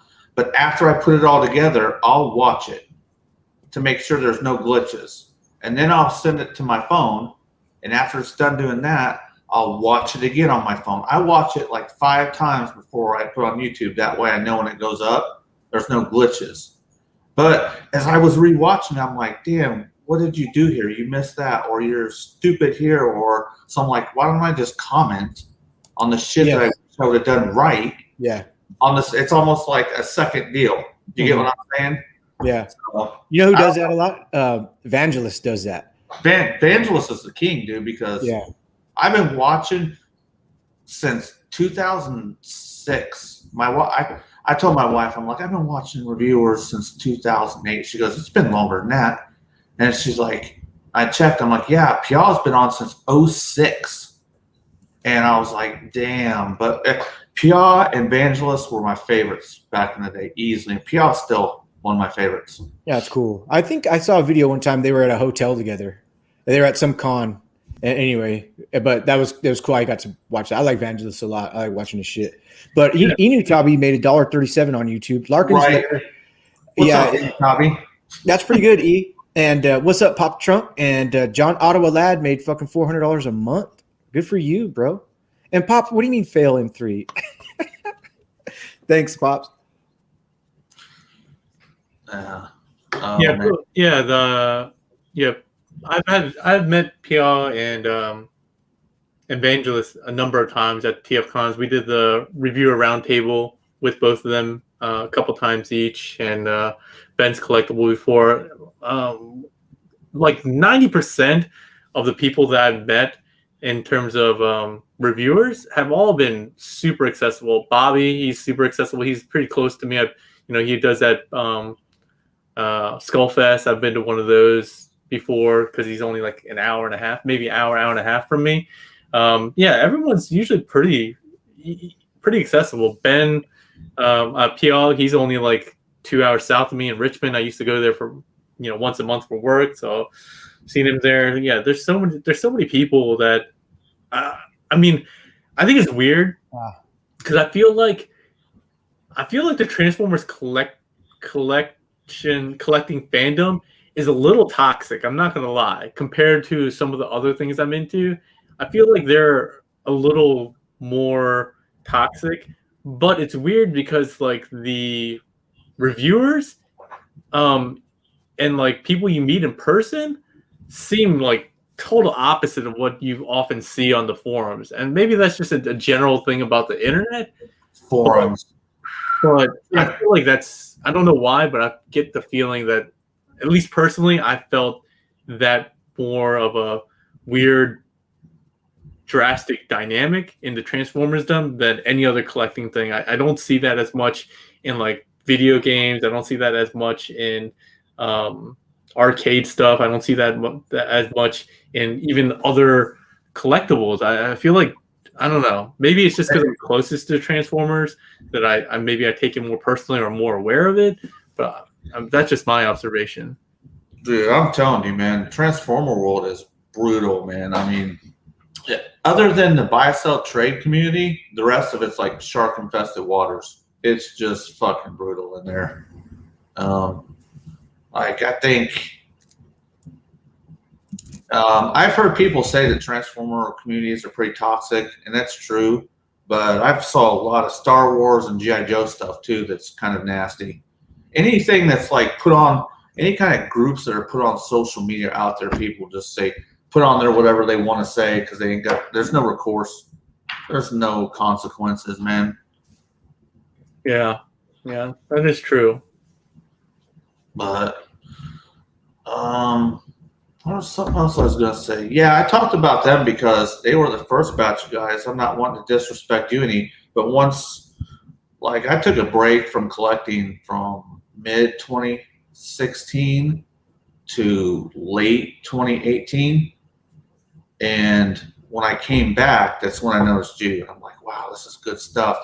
Because I don't know, how long have you been collecting? I only started collecting like 2016, was it? Was that? Was it 2016? Yeah, something like that. Like I'm trying to remember because I've watched a lot of your shows and I know you tell a lot of stuff, so I'm just trying to test my memory. I thought that's what you said. Yeah, something around that time. Yeah. I've been collecting since 2000, and if my memory serves right, Marcos, you've been collecting since 2010. Yesterday. Yes. No. Yeah, you'll have to excuse my friend over here. He's pretty awesome. Oh, he forgot. Oh, man. Well, Curtis asked me, "P.A.K, can you show us your best or favorite Transformer?" Oh man, that's always hard, and my answer is always pretty boring. And it's hard to pick just one. It really depends. And again, it's just too hard to pick. I really do like my 3A, 3-0 stuff, even though they don't transform. I just love them. They're probably like my favorite figures just because they just are so accurate. I do love my Ultimate G1 Prime. Again, just a figure. In terms of Transformers themselves, I really like the TE01 Prime. I mean, I'm a big Prime guy. I love Optus Pexis that just came out. I think this guy, if you don't have him, like, there's no reason not to get him for $110. He's well worth it. He's Optimus Prime. You can't go wrong with just getting an Optimus Prime, even as a one-off, even if you don't collect MMC's reformatted line. He's super posable, really nice paint details. Obviously the articulation is fantastic.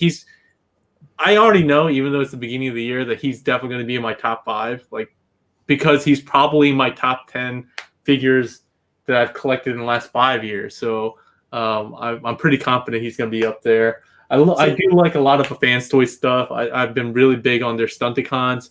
I've been really down on their jets. I think their jets are not that great. So I mean, there's just a lot. I definitely can't pick just one. Man, I can't. The one that you just showed. Excuse me, sorry. Go ahead, Pat. The one you just showed right now. That's the Super Cop, correct?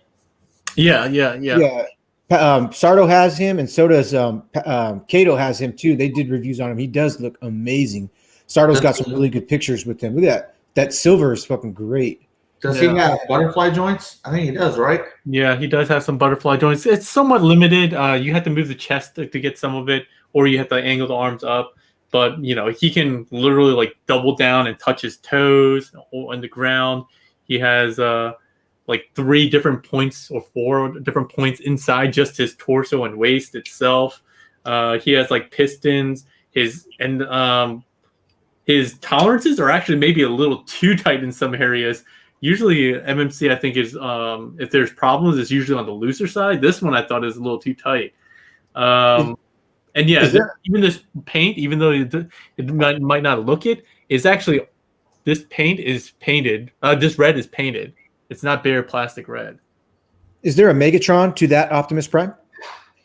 So I don't know. I think their IDW one is. I mean, there had been a couple different IDW Megatron designs, but I don't know if there's one that goes hand in hand with this version of him. Somebody who knows more about the IDW comics and can probably chime in on that one. There's the Tyrant, the G Creations Tyrant is really cool, but I think he's a little bit maybe taller than that. He's later in the comics. Oh, he's the bomber one, right?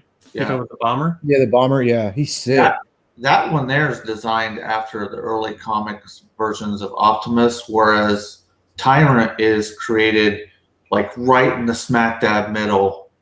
It's like after All Hell Megatron, but the closest one to that was Mega Steel Granville. Mega Steel Granville, I do believe, was Alex Milne's design. The drill Megatron. No, he's not a drill. He literally looks like the very ending of Megatron Origins when they show him. That's exactly what the figure looks like on the very end. Okay. Where it's got the huge treads coming up here. Yeah. Okay, so Larkin does say it is the drill. But I don't remember his alt mode that well. Because it's, Yeah, it's a drill tank. He's got a big fat drill on the front of his tank. Yeah. Is that one? Go ahead. No, I was gonna say, yeah, I didn't know if that was, because I remember the drill one, the drill tank, that's the one they already have out, right? But yeah, I didn't think that was that the same series? I thought when Optimus became Orion Pax again, that wasn't part of More Than Meets the Eye, right? Wasn't it a side story or something like that? He looks like that with Autocracy. That would be the one that would maybe that was Autocracy, yeah. To coincide with the Optimus that you just pulled up right now, because he's kind of Orion Paxy. Yeah, your Optimus is kind of Orion Pax still in that mode. Is that right? Well, that's That's early Megatron, and then that's late Megatron when he became an Autobot. So yeah, but see, weren't both of those from like the Tyrantron ones? Weren't they all from More Than Meets the Eye though? Like a flashback one. The one where he has the drill. Well, he's got two modes. He's got the one where he's an Autobot. That's later, but his other version is supposed to be designed after him when he was a minor. Yeah, but that was in that wasn't in More Than Meets the Eye. I thought that was More Than Meets the Eye with a flashback where like they go back in time. I haven't got there yet, so I cannot say whether or not. Yeah. Anyway, I mean, either way, it scales well with that one, so you can definitely have it displayed with Tyrantron. But I don't have him in my IDW shelf because he's just so much fun to have on my desk. So he's my favorite desk spot right now, just to mess around with every once in a while. Yeah. Briag is the expert on IDW, so he knows. Well, I thought Sardo was going to be here, but he is MIA. I know. Didn't we delay an hour just for that guy? Yeah. Sardo, you watch this. You're in the doghouse now. Yeah. See, I don't know him, but I don't like him already. Sardo, like, gosh dang, man. Sardo loves Paik, dude. He loves you. He does, but now he's got beef. Oh, man. Transformers internet beef. Yeah. Do you like the unique toys and Michael Bay stuff? Oh yeah, I'm a huge fan of I've said this many times too on some of the other live streams. While I don't enjoy the movies, I have a lot of movie stuff, and they're probably some of my favorite figures. Like I got Challenger up there. I have almost all of the NPM series. I have Dragoon, which is great. I have the Perukil. He's nice. Perukil. I do have Perukil as well. Yeah. So I love the movie designs. I have the Grimlock, the G Creations Grimlock, Wraith. I think it was Wraith or Wrath. Wraith. Yeah, I don't remember, but they're last night Grimlock. Oh, yes, that thing is freaking awesome. That's probably one of my favorites, even though it's a movie figure. But that thing just is phenomenal looking. It's just good, huh? Yeah, the paint detail on that is better than any paint that I've seen on any figure, bar none. Like, it's not even close. Yeah, it was really hard for me to separate Michael Bay from how I know everything to be. And it's the typical conversation you would have with a lot of people, a lot of fans. I don't mind Michael Bay stuff at all. I like Shia LaBeouf. I like Megan Fox, and I think she was probably a good winner for me to watch the shows. They end up getting long and drawn out, but the first Transformers, when I went to the movies to watch it, I was blown away. I absolutely loved it. So but it was such a change, and I just had to accept the change. Yeah, that's all I had to do. Up here, I had to accept the change. First one. And even the second one, I remember still enjoying the second one because they had that badass fight with Optimus, which just one man arming everybody in that second movie. Yeah, so I do remember. I definitely enjoyed the first movie. I definitely remember enjoying it. I still enjoy it, even though it was different. But it was 3 and on, which is dude, how can it be getting this much worse? And then the Bumblebee movie obviously was a nice resurgence of some goodness. It was a save, yeah, and because they threw in the G1-esque in the whole front intro. I loved that part, and it's got RC, it's got Ratchet. I want to say Wheeljack, maybe. Yeah, Wheeljack was in there. Cliff Jumper. So cool. Yeah, so cool. Do you have that one, Marcos? I have that one. LTO2. If you don't have this one, this is, in my opinion, the definitive. He's not too big. He's not too small. It's painted like a motherfucker, dude. This thing is awesome. Is that the same tooling as Masterpiece Optimus Prime? Yeah, MP. Right. So I have better paint and KO. Yeah. Dude, you will want to get rid of the other one. This thing is freaking amazing. Yeah. Same thing with the MP and Megatron. That the Hasbro at the car one is shit. It is awful. But I got I have the Honey Badger one. That's so much better than the official one.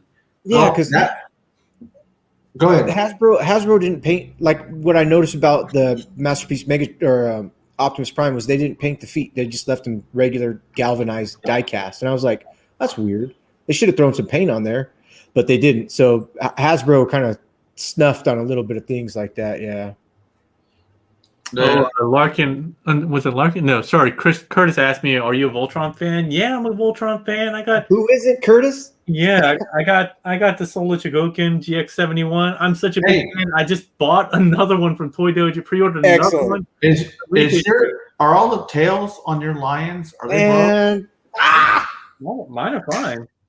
Oh, did he break his?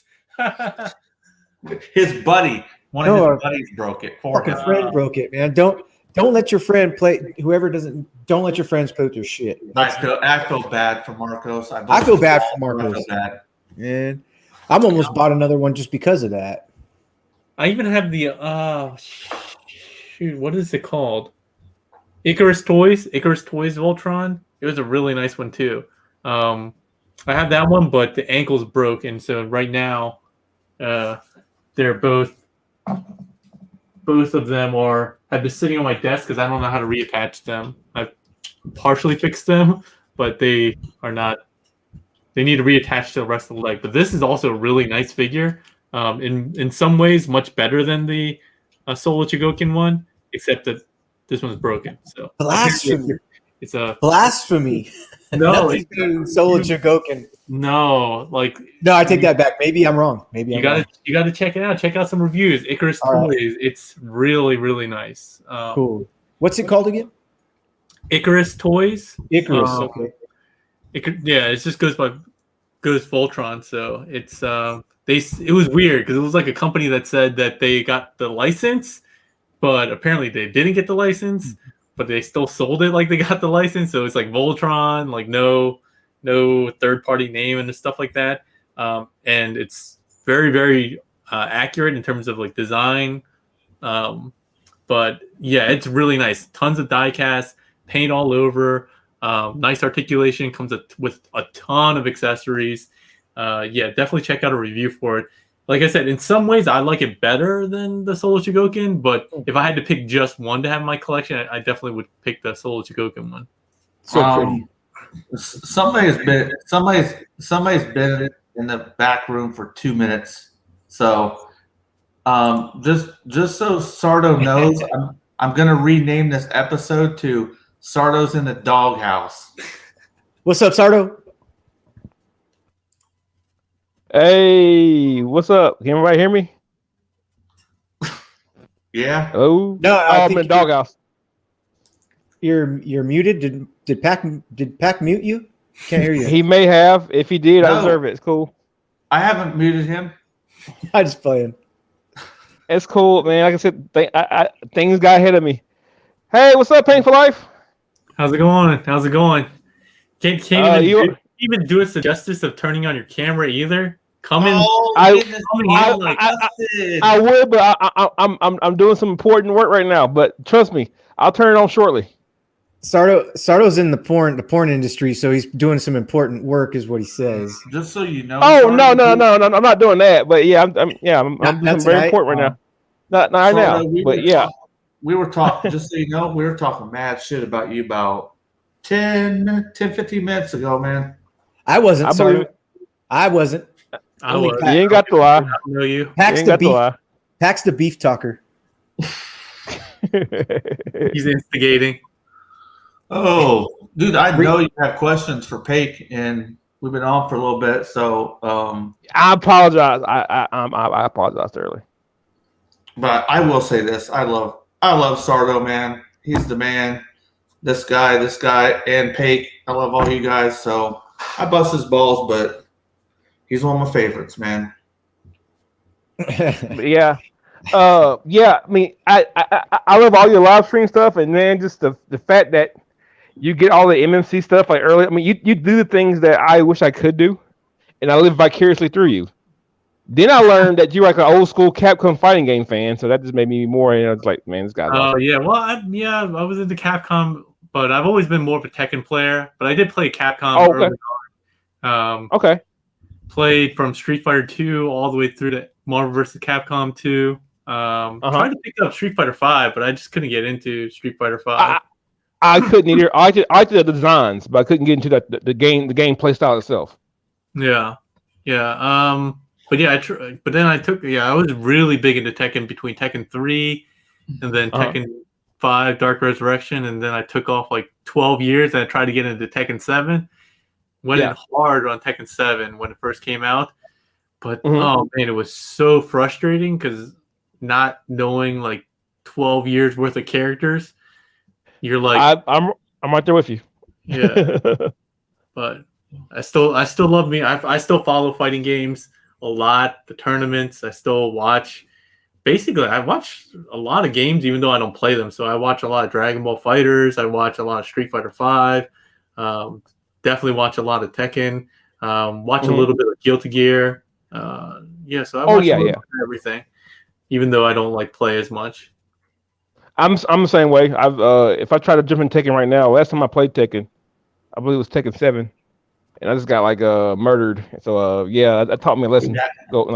Oh, Briac said he's a Soul Calibur fan. That's like the redheaded stepchild to Namco. Yeah.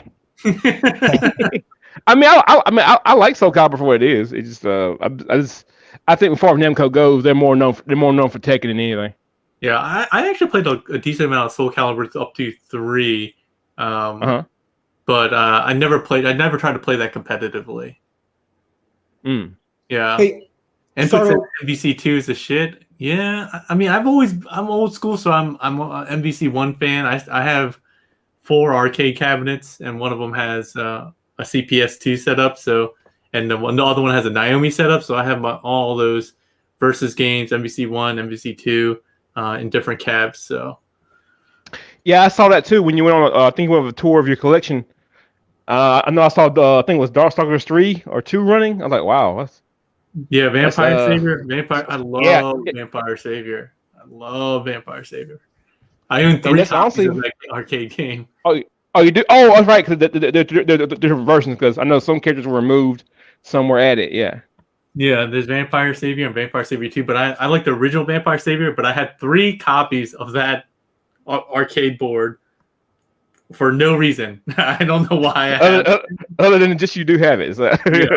I just love that game so much that I'm like, oh, this is a good deal on this board. I'm gonna buy it when I already have it. So. Sardo, what's the line that we like with the fucking Tekken and Mortal Kombat? The line? Storm collectibles. Storm collectibles.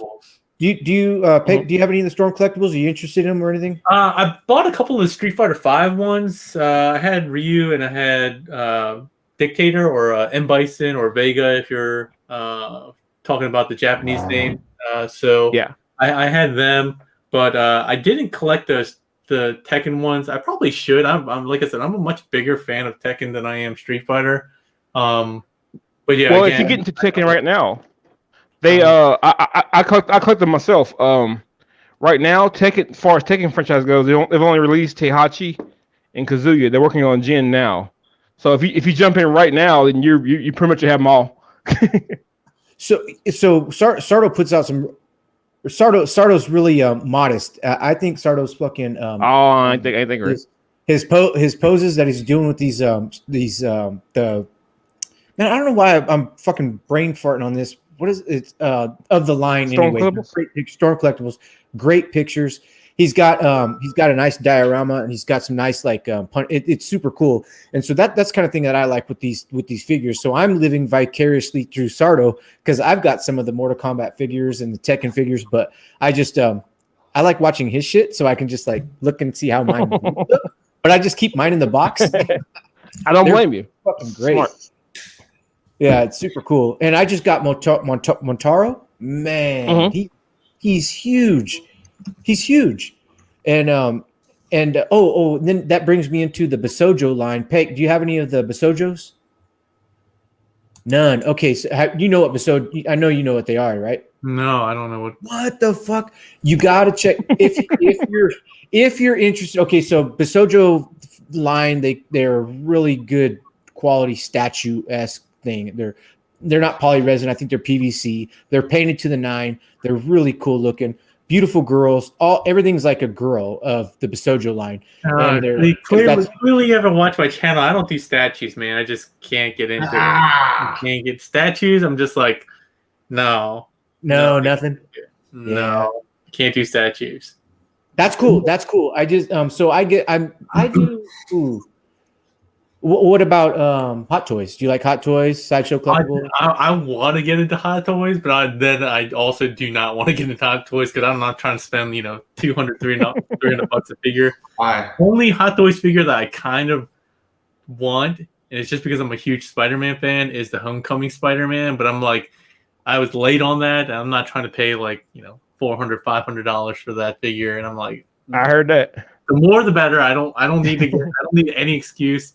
I have a addictive personality. If I buy one thing, I'm gonna be like, who doesn't? I'm a completionist too. I'm like in video games and stuff like that. So that's dangerous. Yeah, that's dangerous.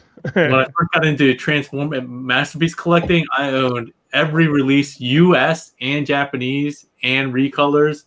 And then I was like, dude, I need to relax because there was some of these, right? Like the US and the Japanese version, they're no different except the boxes. So I was getting like the Japanese version, and when the Toys R Us version came out, I would get that. And I'm like, what am I doing with my life? Like, so, and then everybody knows most of my collection is in boxes, not even on display. So I always 15-minute warning. 15 minutes.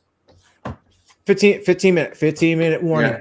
But no, I hear you. I don't have anywhere to put my stuff, so a lot of my stuff is in a box right now. So I feel you. It sucks.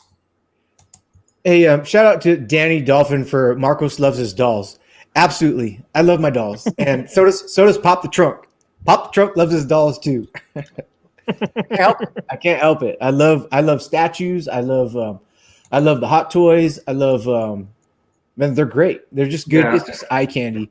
No wonder you have to use credit cards. You're collecting every single type of collectible there is out there. You can call me Mr. Random, Paik. Mr. Random. Anything that catches my eye. Now, I do retract back. I don't buy everything. I'm not like some. I am a hoarder. He's a hoarder. I'm a hoarder. I am a hoarder. We're all hoarders. I love it all. But I don't have any self-control either. I'm sorry, I've got no argument, Paik. You're right. You know how many times we talk and it's like, we gotta stop buying shit, and we never do. But it's what it is. I'm cutting corners. I actually sold off a couple of things. Me too. But I sold them off only to replace them with other things. So I'm terrible.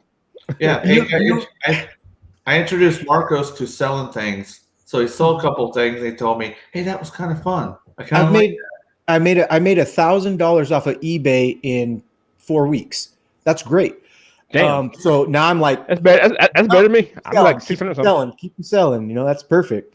What was some of the things you sold on there though? Well, okay, so out of all my stuff, I'm like, what's got to go? Okay, so I sold Lumitint. Lumitint was TFC Toys. Lumitint. He's a great figure, but I just don't. He's not anywhere in my lines. And then Batman animated. I love Batman. He's great, but I don't love Batman. At Batman animated, the Batwing, the Batmobile, and yeah. But just those 4 figures racked in $992. So I'm cool with that. And but shipping with eBay, I'm learning is cool because they're whatever eBay has with the USPS postal system, they give you a 95% discount. Me trying to sell that Batwing is 37 inches long, and you got to fucking package all the points and make sure that nothing gets fucking broken and everything's fucking tightly packed. I made that box myself, and I put foam in there. Make sure if I was to have a postal annex do it, it was going to be $97 to fucking ship that thing to Illinois. So I made it all and printed the shipping label. It was $12 to ship to Illinois. I'm like, I can't beat that. As long as I do a good job packing. Hey guys, I'm gonna change over to my computer so I can be on camera. I'll be right back. Oh, cool. But yeah, I'll rant on. I'll stop ranting. But yeah, it's cool. I like eBay. I like selling shit. Hey, Briag. Briag, I'm there next. That's coming up, man. Larkin says I got some stuff to sell. Hey, let me know what you're selling. I need a piece that used to belong to you in my collection. So well, hey, Larkin, let me know if you're selling that 3D print Optimus Prime because I'm your number one fucking buyer right here. I will take that. yeah, Larkin does a lot of 3D printing. I don't know who in your community that you know, Paik, does 3D printing. I used to have a 3D. I mean, I still have one, but I haven't used it in freaking years, and it was a small footprint one. Yeah, Paik4Life has one, and Larkin has one. Larkin does hella shit. We had him on last time, and he printed off a huge Optimus Prime. I think it was wasn't it from the Earthrise mold, or am I wrong? No, it was it's kind of its own entity, little G1S. He's probably talking about it now. Oh my gosh. Yeah, like when I got back into collecting, I had to start over. So first and foremost was Transformers, and that stuff was expensive. I'm like, because most of it was third party. Because to be honest with you, I think the third party stuff is built well better than the mainline stuff. I just got a Jazz, the Studio Series 86 Jazz, not long ago. Everybody loves it, and I'm just disappointed in it because I had yellow plastic on it. The materials feel crappy. So I don't know. I think it's been doing it so long, it's taking a lot for me to be impressed, is what I think is the deal. You know what I mean? Yeah. It takes a lot to impress Paik. But Curtis Schultz, no, that's not my Voltron. And Danny Dolphin, get into eBay, girl. Get into eBay. And I get out of some lines that over the care for, and you're selling that black Xerox pack. Are you selling? Oh, no, wait. Hey, Input, I got dibs on that. I checked out prices on that fucking shit, dude. It's fucking up there, man. Oh, you're talking about my Megas? Your fucking Scorponok, fucking black Oh, you're Xerox. talking about Devil Stinger. Yes. Okay, so if I didn't have dibs on it before Input, I got dibs on it now. That thing's beautiful, dude. As soon as Paik was talking about it, I went to eBay and I started looking at it. It's nice. I didn't buy one, but I would buy it from Paik. Yeah, it's still in the freaking bubble wrap that it came from the store. It's so That's bad, great. man. That is nice. But that was funny. I was just talking to Input yesterday, and he's like, and that's the first thing he says, like, that Devil Stinger, you sell it, it's mine. That was yesterday. Input will Rochambeau, dude, and you'll probably win, bro. Excuse me, gentlemen. All right, so we got like 10 more minutes because here we go. We got like 8 minutes, Sardo. He's got his mic muted. So how many lines? Yeah, go ahead. Everybody hear me? Anybody? My face. For what it's worth, for 8 minutes. I'm sorry I have disrespected the house of the stream. My condolences. Like I said, I got caught, and just it's terrible. And I'm sorry, everyone that came here to see me. Not really, but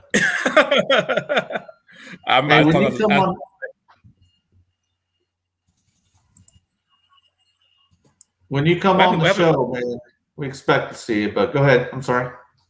Oh no, you're good. I'm the one. Up to Marcos. He heard you were coming back. It must be. I'm gone. I'm not from here. But yeah, man. It's cool. It's cool to have someone in who loves MMC, you know, and old school fighting game. That's cool. Yeah, I don't like MMC. Fuck those guys. No, they're good people. I really do. I mean, I'm lucky to buy their stuff, let alone, you know, get to work with them, get to do some stuff with them. So Definitely happy about that. And old school fighting games, you know, you gotta be into that when you're a kid, you know, single, like an only child, you don't got any brothers or sisters, your parents just like drop you off at the mall with like $10 and be like, I'll be back in like 3 hours, that kind of deal. That was me. Oh my god, that was me. That's the only reason I had to learn how to play stick, because it took me a long time when I actually learned how to play pad later on in life, because all I knew was arcade stick. Oh yeah. I mean, I played both, but yeah, I'm definitely prefer stick. Mm-hmm. Oh, I have a question though. I mean, you probably answered this because you've been on here forever. Oh, like how did you get a working relationship with Mastermind Creations? How did that start? Just from like Toy Dojo, like I was working with them, and then I was going to some cons, like TF cons and stuff like that, and they are obviously very tight with the other folks like ages 3 and up, Madhouse Toys, and Make Toys at the time, / Fans Project, and then Mastermind Creation / Ocular Max, and we were just hanging out. I was helping them out at their booth, you know, we just became friends, and then they're like, hey, you want to start doing some stuff for us, the videos? And I'm like, yeah, whatever, I can help you guys out. So it's not like I work for them in the sense that like they don't pay me or anything like that, but I'm just helping them out because, you know, they're cool people. And I want to help them out, and they can get me some stuff. So that's cool. It's not one of those like just like, kind of like just being friendly, you know, right place, right time type of deal. Yeah. I was telling them earlier before you came on, so we're kind of rehashing because you were late. But I know I'm terrible. No, it was not one of those things. Like, I'm not one of those people that are like super pushy and that like you know like trying to work those connections. I was just it was just like, hey, yeah, if you guys need some help, then yeah, I can do it for you. It wasn't like, hey, let me do this. I'm really good at this. You know, I'm a YouTube master. You know, I was like, nah. I mean, I was like, Eddie was pushing me from Toy Dojo to do some of their stuff more than me. I was like, yeah, whatever, man. I don't need to do any of that stuff. So, but yeah, they're cool people. I really enjoy them. Can I ask real quick? It just came to me, and I was going to ask a long time ago, but I forgot. Where did they get the name Mastermind Creations? Because that's pretty cool. I have no clue. I've never asked them that. Maybe I wonder if it has.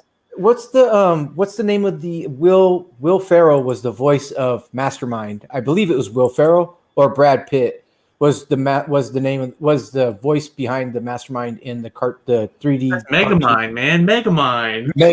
Okay. I know this because my kids watch that movie in the car all the time. Yes, it's great. I love Megamind, by the way.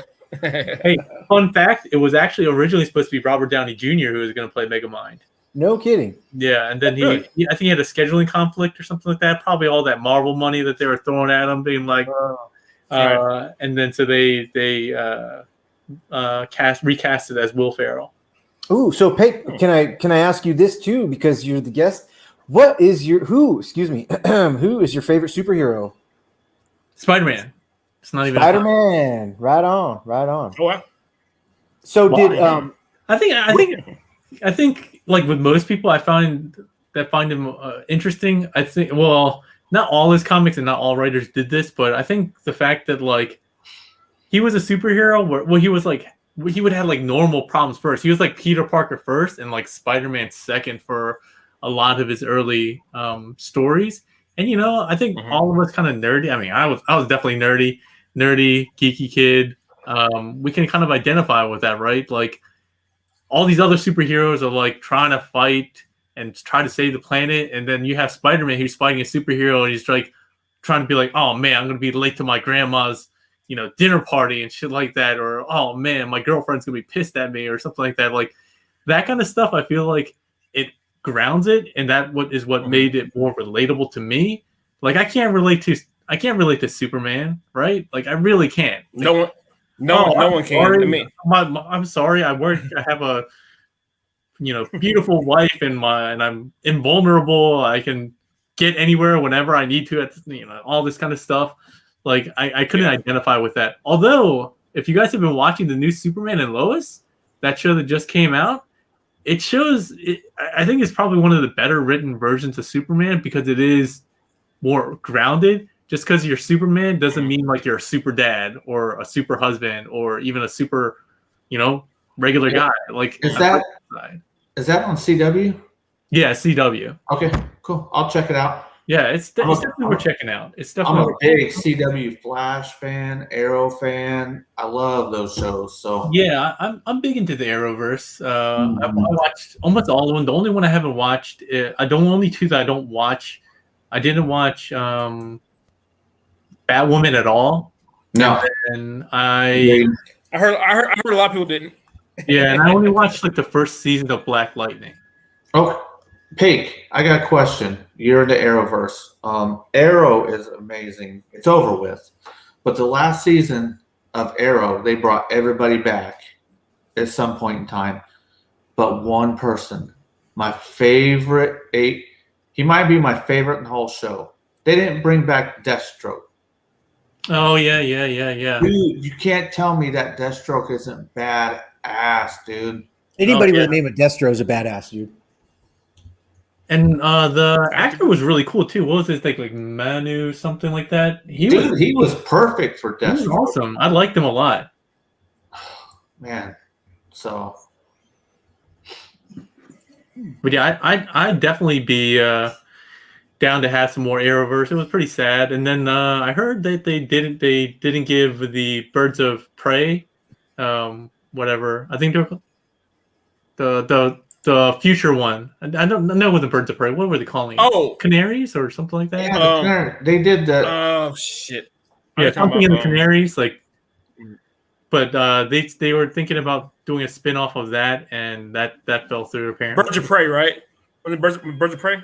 No, well, I think it was called like Green Arrow and the Canaries or some shit like that. The last season of Arrow had 2 arcs: the current arc and the future arc with Ollie's daughter and Ollie's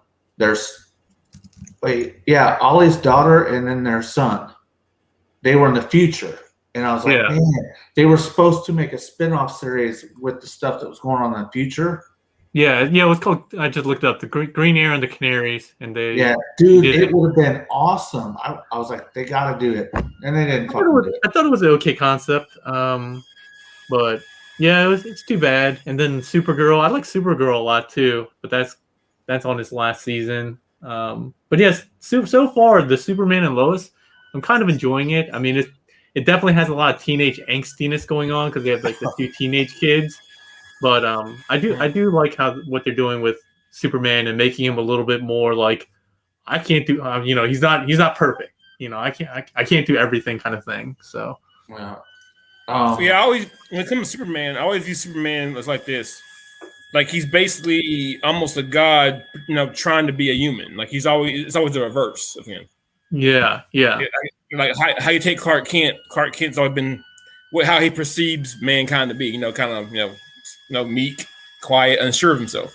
When the curl comes down, like, well, I mean, honestly, he has like, I think Superman's biggest problem is he is so powerful. He has no real threat, really. I mean, yeah, and I think they've depowered him so much over the years, which just to try to make it so that he's a little bit more relatable and you can write more interesting stories, which I think is good.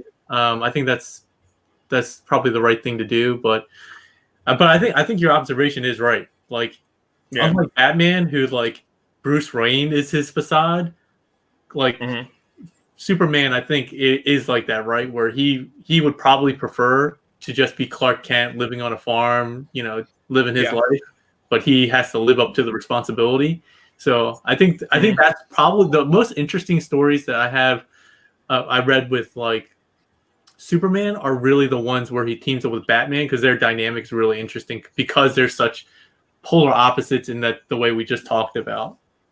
Yeah. Like Bruce Wayne is like super smart. He has to work for his talent, whereas Superman he gets his talent handed to him, so he has to kind of like work through all the Earth stuff and whatever. But I think kind of a change off. But I think Henry Cavill did a really good job at Superman. I like him. I think they empowered him pretty well in Superman, and I don't know what it was called, Superman Begins maybe, but anyway, 1949, 1950 Superman was really weak. Like he was as fast as a bullet. Well, we know Superman's faster than that. He could stop a locomotive. Well, fuck, he could rip the world in half if he wanted to. So 1950s, our technology only knew that. I think Superman was weaker way back then, but it still got a lot of fan base. But now, because of our technologies that we know today, Superman is way more advanced than he was when he first was thought of. I think that's super cool. It was like World War II comics and shit, you know. All right. Well, we're gonna have to get out of here. We gotta let this man go. It's super late for him, so I'm gonna go ahead and say my goodbyes. You guys can be next if you want, but I do appreciate Paik showing up and talking to us, man. Like I said, since I've gotten back into this again, he's one of the guys I immediately gravitated to, man. Real great guy. He's also in there on streams once a month with TM Reviews and T-Man 978. You guys need to check all them guys' channels out.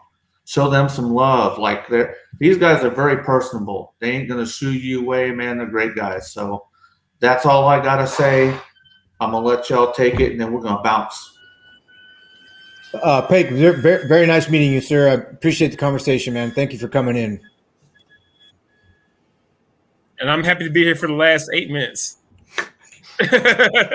No, thanks a lot, guys, for having me on. I really appreciate it. It's always great to meet new people. It's always great to see P.A.K in the live stream, always in there saying King of Livestream. It always makes me laugh when he says that. I definitely don't think I'm the King of Livestream. There's so many people that do so many live streams. Like TM does so many more live streams than me now, but I love doing them, and I love doing these conversations because, again, I think, and that's why I want to do more of these live streams with community members, just random people, not just, other YouTube, personas and stuff like that, not just well-known folks, but just regular Joes. Like I feel like I still am a regular Joe for the most part, right? So all that stuff, I enjoy this way more recently than just doing the videos, just doing straight reviews. Like I like the interaction, even if I'm not going to have a pristine transformation that a lot of people like watch me for. And well edited, so it's just like clean both ways. That's how I did it before. I'm more than happy giving that up and giving up that audience to have that interaction with you guys, to be able to meet you guys. Otherwise, I probably would never have interact with P.A.K aside from a couple of comments. We wouldn't have like this conversation, and I wouldn't be saying, "Oh yeah, P.A.K is back this live stream or this live stream," and probably wouldn't be here. Well, if he commented and asked me, I probably would still be here, but I think seeing the same people and new people come on to the live streams is what makes it really great. So I love that you guys had me on. A lot of cool people out here. Like Curtis was asking a lot of great questions. I already know that Briag45 is the king of lore. So all that stuff, input, has a lot of good stuff. I need to check that out. So thanks for having me on. It really was fun to interact with new people, not just the same people all the time, like TM and T-Man, but also to see some new people in the comments that I've never seen on my channel. So I would definitely highly recommend you guys checking out my channel if you guys have a chance. I promise I'll put up content at some point this year. But otherwise, yeah, if you guys ever want me back on, just hit me up, and if I can make it, I'll definitely be back. Hey, Paik, can you do us a favor and tell Larkin's lair he has hairy arms? Larkin's lair. Apparently, you have hairy arms. If you want to come on to the Paik4Life live stream and show off those hairy guns, I'm more than happy to have you on. Larkin! Hell yeah. All right, man. Sardo, you got some things you want to say before we get out of here? I'm just happy to be here, like I said, for these last few minutes, just taking care of the certain responsibility I had, girlfriend's birthday and whatnot. But I'm here now. Man, you on his girlfriend's birthday? You got to burn!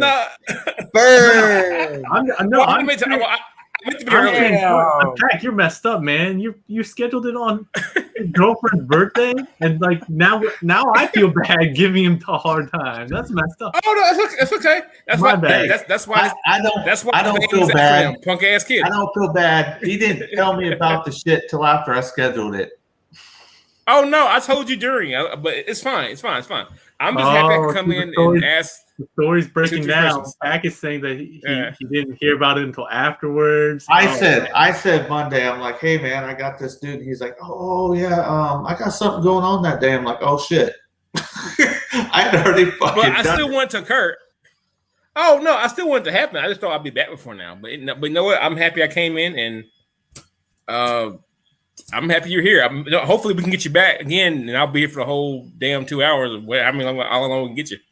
Because I learned we're on the same coast. For March 12th, 2022, right? There you go. There you All right, yeah. We out. All right. Thanks, everyone.